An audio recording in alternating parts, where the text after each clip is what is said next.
Heto nga at ginagawa ko na yung para sa coffee jelly. I-PM nyo na lang po ako kung gusto nyo malaman kung paano ko siya ginawa.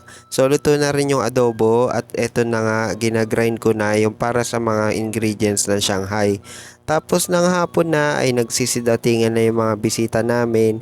Salamat nga pala sa lahat ng mga nakasama namin na pumunta para i-celebrate yung birthday ni Mama.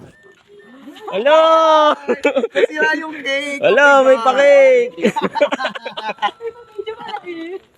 Tapos ayun nga, nagkaroon pa kami ng mini reunion kasi yung mga high school friends and classmates namin ay nagkita-kita kami. Thank you po sa lahat ng mga nagbigay ng pagkain. Kaya naman ayan at kumuha na ako ng kandila para makapag-wish na si Mama.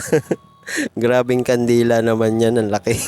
Hindi ko na nga kasi talaga binilhan ng cake si Mama dahil gawa nga ng pinagkakasya ko lang din kung ano yung budget na meron ako. Pero yun nga, sabi ko sa sarili ko, next year ay talagang paghahandaan ko at paglalaanan ko talaga ng budget. At ayan nga, sabi ko mag-wish na siya. Tapos namatay pa nga yung kandila kaya sabi ko hipan niya na lang ulit kasi hindi na ako magsisindi. At ayun nga, nagpapasalamat po ako ulit sa lahat talaga ng mga pumunta at ng mga bumate.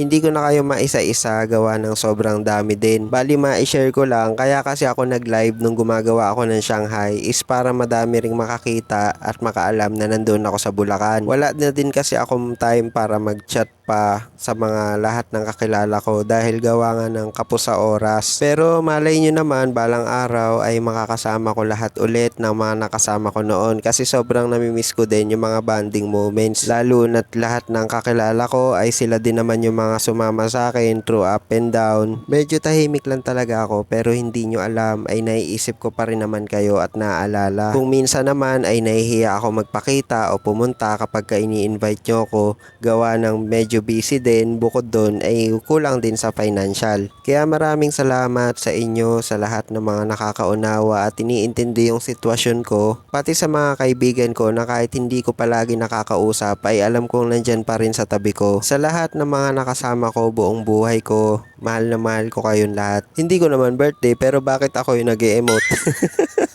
Once again, thank you po talaga ulit sa lahat ng pumunta sa birthday ng lola ko and sobrang naging masaya daw siya, tinanong ko siya kanina. So yun lang guys, thank you for watching.